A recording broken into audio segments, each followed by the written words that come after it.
Hello viewers. मैं Hussain Javed new don को लेके एक बार फिर आपके सामने मौजूद। टैगलाइन आपके सामने है और आपके में आगे होगा। आज हम बात करने की कोशिश करेंगे हॉलीवुड, बॉलीवुड और लॉलीवुड के टॉप विलन्स के बारे में। और जब विलन्स की बात आती है तो विलन्स बेसिकली कौन होते हैं? फिल्म तो हीरो के गिर्द घूम रही होती है या कहानी हीरो के गिर्द घूम रही होती है, तो विलन एक एंटी हीरो होता है, एक ऐसा ईवल किरदार जिसका मकसद समाज के अंदर बदअमनी को फैलाना है, जिसका मकसद दहशत फैलाना है, जो ज़ुल्म और सितम करने का शौकीन होता है और जो नाइंसाफ़ी का मुंबे होता है। तो ये होता है विलन। भ्रष्टाचार कह लें, बलात्कार कह लें, अत्याचार कह लें, बार्बरिज़्म कह लें, ये सब चीज़ें विलन के साथ अटैच हैं। लेकिन कोई भी उन हालात को जानने की कोशिश नहीं करता कि एक शख्स विलन क्यों बनता है। तो बात हम करेंगे कुछ ऐसे टॉप विलन्स के कैरेक्टर्स के हवाले से जिन्होंने अपने निशान छोड़े हैं व्यूअर्स के ऊपर, और आज तक हम उनकी जो एक्टिंग है उसको एंजॉय करते हैं। कहने को ये एक बहुत लंबी लिस्ट है। विलन्स का जो रोल है हॉलीवुड में इतने ज़्यादा आपको शेड्स मिलेंगे, बॉलीवुड के अंदर भी। तो बहुत मुश्किल होता है कि चंद रोल्स को उठा के उस पे इस तरह बात करना, लेकिन हमने एक कोशिश की है।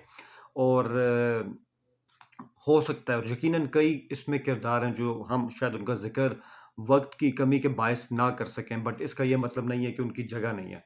उनका बहुत ऊँचा मकाम है, स्थान है, लेकिन हम अपने हिसाब से जो देखेंगे टॉप विलन्स कैरेक्टर्स जो हैं, जो आपके सामने हम लेके आए हैं, वो अपनी जगह क्या मकाम रखते हैं और उनका कितना इम्पैक्ट है सिनेमा के ऊपर, व्यूअर्स के ऊपर, और ये हमें आज देखना है। तो सबसे पहले जो रोल हमारे सामने आता है, वो हमने सेलेक्ट किया है गब्बर सिंह का। बॉलीवुड की बात होती है तो बॉलीवुड में इनिशियली प्राण साहब और जीवन साहब बड़े मशहूर थे विलन के किरदार अदा करने में। लेकिन 1975 में आई शोले ने ना सिर्फ विलन के किरदार को बल्कि पूरी इंडियन फ़िल्म इंडस्ट्री को चेंज करके रख दिया।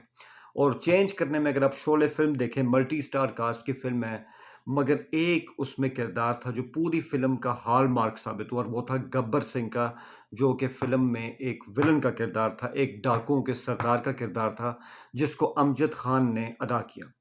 और शोले के बारे में तो आप जानते हैं, बहुत कुछ कहा जा चुका है, बहुत कुछ लिखा जा चुका है। थोड़ी-सी बातें गब्बर सिंह के हवाले से कि गब्बर सिंह के रोल के लिए जो फर्स्ट चॉइस थे, वो अमजद खान बिल्कुल नहीं थे, वो डैनी डोंगज़ोंगपा थे। मगर किस्मत देखिए कि रमेश सिप्पी को जब इल्म हुआ कि डैनी फ़िरोज़ खान की फ़िल्म धर्मात्मा की शूटिंग में बिज़ी हैं, तो उनको एक न्यू कमर अमजद खान पे एतमाद करना पड़ा, और फिर द रेस्ट इज़ हिस्ट्री। जो फ़िल्म के डायलॉग हैं, वो आपके सामने हैं। जब एंट्री होती है गब्बर सिंह की और वो कहते हैं, "कितने आदमी थे?" फिर अपने ही एक साथी को कहते हैं, "अरे ओ सांबा, सरकार कितना इनाम रखे है हमारे ऊपर।" और फिर जब अपने उन 3 बुज़दिल डाकुओं की क्लास ले रहा होता है गब्बर सिंह, तो क्या खूबसूरती से वो कहता है, "तेरा क्या होगा कालिया।" और फिर वो कहता है कि यहाँ से 50 कोस दूर जब बच्चा नहीं सोता गाँव में, तो माँ कहती है, सो जा वरना गब्बर आ जाएगा। तो ये गब्बर सिंह का ऑरा था, ये उसका पर्सोना था, ये उसकी लेगेसी थी, जो अमजद खान की ज़िंदगी को बदल गई, जो शोले एक फ़िल्म की डेस्टिनी को बदल गई, जो बॉलीवुड की डेस्टिनी को बदल दिया गया। और ये लार्जर देन लाइफ रोल था गब्बर सिंह का, जो ठाकुर के किरदार पे, जय वीरू के रोल पे, बसंती के रोल पे भारी रहा। और गब्बर सिंह ने सही कहा था कि जो डर गया वो मर गया। सितम ज़रीफ़ी देखिए कि अमजद खान ने जब गब्बर सिंह का रोल किया तो दौलत, शोहरत, इज़्ज़त की बौछार हो गई। मगर उसके बाद वो सारी उम्र इस गब्बर के कैनवस से अपने आप को बचा ना सके। उन्होंने बेशुमार यादगार रोल किए हैं। याराना फ़िल्म में उन्होंने बिशन का रोल किया, जो कि अमिताभ बच्चन के दोस्त होते हैं। इसी तरह आप देखें तो शतरंज के खिलाड़ी में उन्होंने नवाब वाजिद अली शाह का लाजवाब किरदार अदा किया सत्यजीत राय की फ़िल्म में। लेकिन लोग जब भी अमजद खान को याद रखते हैं तो सिर्फ़ गब्बर सिंह के नाम से। हालाँकि कई लोग तो जानते ही नहीं कि उनका नाम अमजद खान था। अमजद खान 1992 में इंतकाल कर गए, लेकिन गब्बर सिंह का किरदार हमेशा के लिए अमर हो गया और वो आज भी ज़िंदा है। तो हर दौर की पसंद गब्बर सिंह का किरदार, मैं समझता हूँ कि जब भी लाजवाब विलन्स के करैक्टर की बात होगी तो ये हमें दिखाई देगा। दूसरा जो लिस्ट में नाम है, वो एक कैरेक्टर का नाम नहीं है, वो एक विलेन का नाम है। और इसका कमाल क्या है इस विलेन का कि इसने इतने कैरेक्टर्स किए हैं। विलेन के रोल को बॉलीवुड में इतनी डेप्थ दी है कि आप कोई एक सिंगल इनका रोल इनके साथ नथी नहीं कर सकते और ये अपने हर विलेन के किरदार के कैनवस से बाहर भी आए हैं। इसलिए दुनिया इनको अमरीश पुरी के नाम से जानती है। जी हाँ, लेट अमरीश पुरी, आप इनको मोगेम्बो खुश हुआ के कैरेक्टर में देख लें, आप उनको जेके के रोल में देख लें, आप उनको जगावत चौधरी जैसे स्मगलर के रोल में देख लें, आप उनको अजूबा फ़िल्म के शैतान के पुजारी के रूप में देख लें, जहाँ वो एक भयानक हँसी के साथ कहते हैं कि शैतान ज़िंदाबाद। और फिर आप उनको हीरो के पाशा के रोल में देख लें और सबसे बढ़ के आप उनको जो मैं समझता हूँ उनके करियर का हॉलमार्क था कि 1982 की Indiana Jones film Steven Spielberg की फ़िल्म थी और श्रीलंका में उसकी शूटिंग हुई थी। उनको एक हिंदू कैरेक्टर की ज़रूरत थी जो उसमें एक भयानक सा रोल अदा करेगा और वो शैतान का चेला होगा और उसका नाम था मौला राम। इस रोल के लिए अमरीश पुरी का इंतखाब हुआ, लेकिन अमरीश पुरी ने कह दिया कि मेरी शराइत है, ये रोल तब होगा जब मैं हिंदी में बात करूँगा और मैं कोई ऑडिशन नहीं दूँगा। और स्टीवन स्पीलबर्ग ने उनकी ये बातें मान ली और जो फ़िल्म सामने आई, जो सफ़ाकियत, जो हैवानियत अमरीश पुरी की आँख में थी मौला राम के किरदार में, वो बेमिसाल थी। और स्टीवन स्पीलबर्ग ने भी फ़िल्म के आखिर में कहा कि अमरीश से बेहतर विलन मैंने आज तक नहीं देखा। और मैंने कहा कि आप चाहे ठाकुर का रोल देख लें, बेईमान पुलिस ऑफिसर का रोल देख लें, अमरीश पुरी ने अपने किरदारों में बहुत शेड्स छोड़े हैं। और आप नाम लें, किरदार उनके ख़त्म नहीं होंगे, लेकिन आपको आखिर में एक लाइन हमेशा दिमाग में आएगी कि ये रोल अमरीश पुरी ने कमाल किया। तो जहाँ अमजद खान फंस गए थे गब्बर सिंह में, अमरीश पुरी किसी किरदार में नहीं फंसे। और ये नहीं, अपने ज़माने के टक्कर के हीरोज़ के सामने उन्होंने हमेशा जम के एक्टिंग की है। तो hats off to Amrish Puri, इसलिए हमने उनको इस लिस्ट में रखा है। इसके बाद हमारे सामने जो नाम आता है, हॉलीवुड में बेशुमार विलन्स के रोल हुए हैं, नेगेटिव रोल्स की भरमार हुई है, मगर जो रोल हीथ लीजर ने 2008 में बैटमैन द डार्क नाइट में किया, उसकी मिसाल बहुत कम मिलती है। हीथ लीजर एक यंग एक्टर, महज़ 28 साल के थे जब उनको जोकर का रोल मिला, बैटमैन के ऑपोज़िट।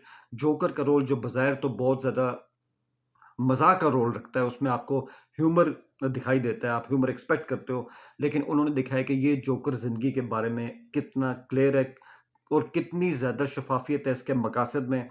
और ठीक है, वो गोथम सिटी में क्राइम भी ला रहा है, उसमें दहशतगर्दी भी ला रहा है, इस हवाले से तनकीद भी हुई थी इस रोल के ऊपर, लेकिन ये इतना बेसाख्ता अदाकारी के साथ किया गया जोकर का रोल बैटमैन पे भारी पड़ गया था। और इसका जो क्रेडिट है वो जाता है हीथ लीजर को, स्पेशली उनको अगली ब्यूटी भी कहा गया इस रोल के हवाले से। और हम देखते हैं कि इसका मेकअप भी काफ़ी हद तक हीथ लीजर ने खुद किया था। और जब ये रोल सामने आया तो हॉलोवीन में, जब भी हर साल हॉलोवीन होता है अक्टूबर के आखिर में दुनिया भर में, तो जोकर का जो गेटअप है आज भी लोग इसको फॉलो करते हैं। ये है एक कल्ट रोल जोकर का जो कि हीथ लीजर ने किया था। और इस फिल्म का जो बैंक डकैती सीन है वो अपनी मिसाल आप है, उसकी कोई मतलब मिसाल नहीं मिलती। क्या खूबसूरती से उस रोल को तासुरात के साथ हीथ लीजर ने अदा किया था। फिर उनके जो मकालमे थे, जो मैंने कहा ना कि बैटमैन जैसा ताकतवर रोल उनके सामने फीका पड़ गया जब वो बैटमैन को कहते हैं कि you complete me, I am nothing without you. तुम हो तो मैं भी मुकम्मल हो जाता हूँ। फिर वो कहते हैं I want to watch the world burning, मैं इस दुनिया को जलता हुआ देखना चाहता हूँ। और फिर वो कहते हैं व्हाई सो सीरियस। इससे ज़्यादा कल्ट डायलॉग बहुत कम सुनने में आते हैं जो हीथ लीजर ने जिस जुनूनियत के साथ ये कहा, व्हाई सो सीरियस। और फिर हम ये देखते हैं कि अपने आप में हीथ लीजर ने इस फिल्म के अंदर ही कहा कि I am not a monster, I am just ahead of the curve. तो डेप्थ देखिए, गहराई देखिए जो हीथ लीजर ने जोकर के करैक्टर को दी है। और बैटमैन के साथ उनका एक डायलॉग बहुत ही ज़बरदस्त था कि हम दोनों फ्रीक हैं। फ़र्क ये है कि इस वक़्त लोगों को, इस सिविलाइज़्ड सो कॉल्ड दुनिया को तुम्हारी ज़रूरत है, मेरी नहीं है। मगर जब भी इनकी ज़रूरत पूरी हुई, ये तुम्हें भी कहीं का नहीं छोड़ेंगे। तो मैं समझता हूँ कि टिम बर्टन की बात कर लें, जैक निकल्सन की बात कर लें, जिन्होंने इससे पहले जोकर्स के रोल किए और अपनी जगह बेमिसाल एक्टिंग की, लेकिन हीथ लीजर ने जोकर के रोल को रीडिफाइन किया है, एक नई डायमेंशंस में ले गए हैं। और अफ़सोस की बात है ये फ़िल्म 2008 के मिड में आती है, लेकिन 22 जनवरी 2008 को हीथ लीजर ड्रग्स के बहुत ज़्यादा इस्तेमाल की वजह से अपने अपार्टमेंट में मुर्दा पाए जाते हैं। उनको बाद में मौत के बाद एमटीवी का बेस्ट विलन अवार्ड भी मिलता है और बहुत सारे उनको एक्colades मिलते हैं, मगर वो ये सब देखने के लिए ज़िंदा नहीं रहे। मगर जोकर के किरदार में हीथ लीजर हमेशा अमर हो गए।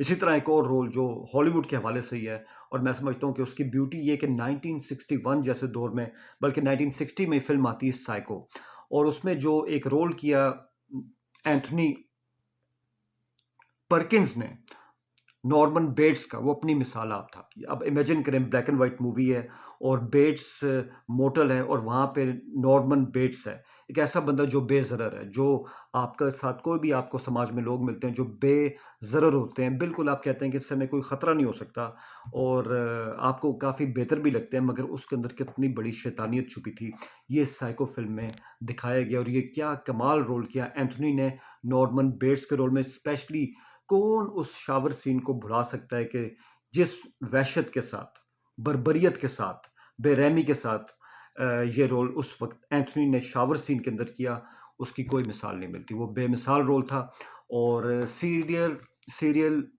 किलर्स पे इसके बाद बहुत काम हुआ है, ना सिर्फ हॉलीवुड में, कोरियन सिनेमा में, बॉलीवुड में और यूरोपियन सिनेमा में। लेकिन 1960 में सीरियल किलर्स पे बहुत कम काम होता था और जहाँ क्रेडिट है नॉर्मन बेट्स के किरदार का, वहाँ जो उसका खालिक है Alfred Hitchcock, director of the movie, उसको भी क्रेडिट देना बनता है कि जो एक अलग ही कॉन्सेप्ट लेके आए, जिन्होंने विलन के किरदार को रीडिफाइन किया 1960s में जाके। तो साइको के रोल को आप बिल्कुल भूल नहीं सकते।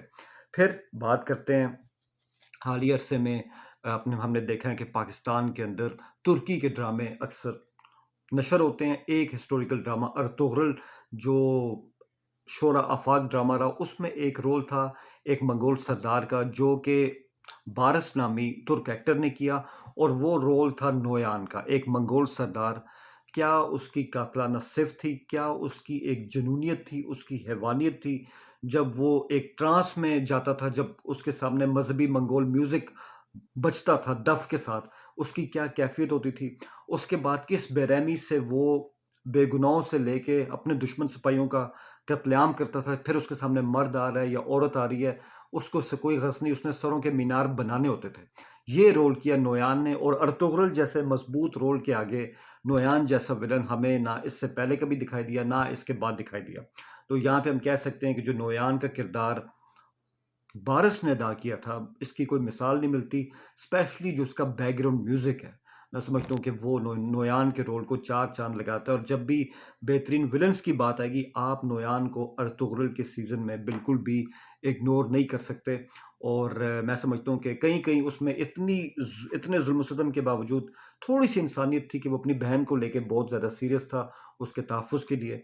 और मैं समझता हूँ कि एक वर्ड में अगर नोयान को कहा जाए तो हम कह सकते हैं इससे बड़ा राक्षस कोई नहीं था। और मंगोलों की जो बेहतरीन डिपिक्शन की गई है, डिपिक्शन के हवाले से नोयान का जो रोल है वो बहुत अहम है।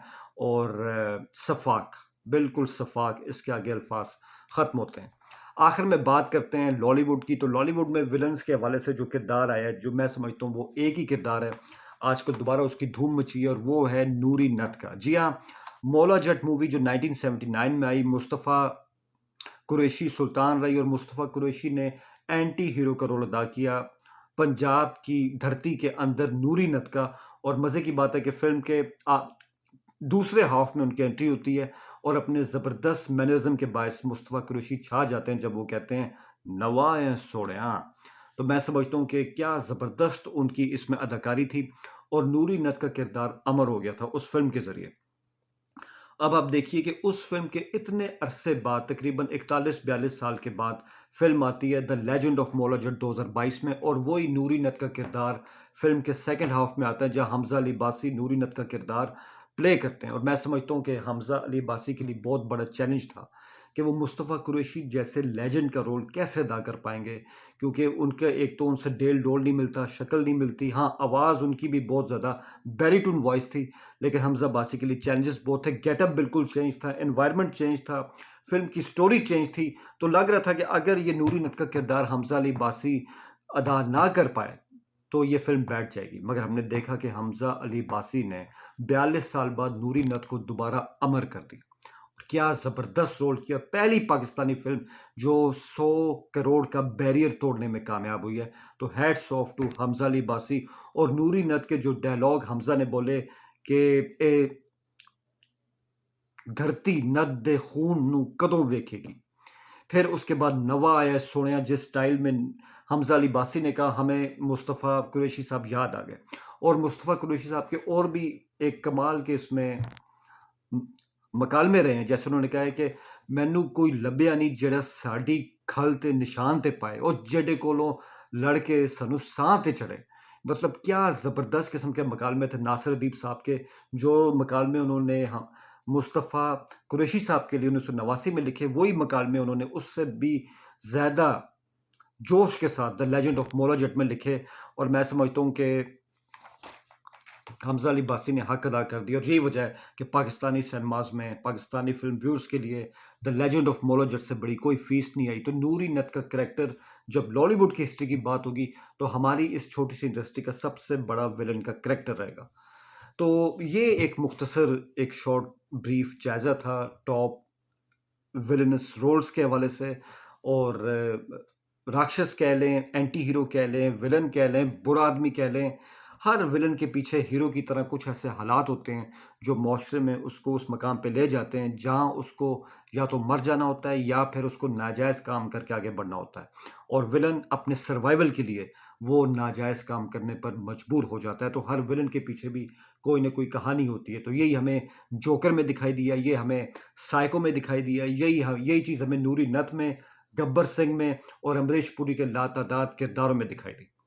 मुझे उम्मीद है कि आपको ये एपिसोड बहुत पसंद आया होगा। अपनी ओपिनियंस हमें ज़रूर दें और न्यू डॉन विद हुसैन के साथ ऐसे ही टॉपिक पे हम आगे भी आते रहेंगे।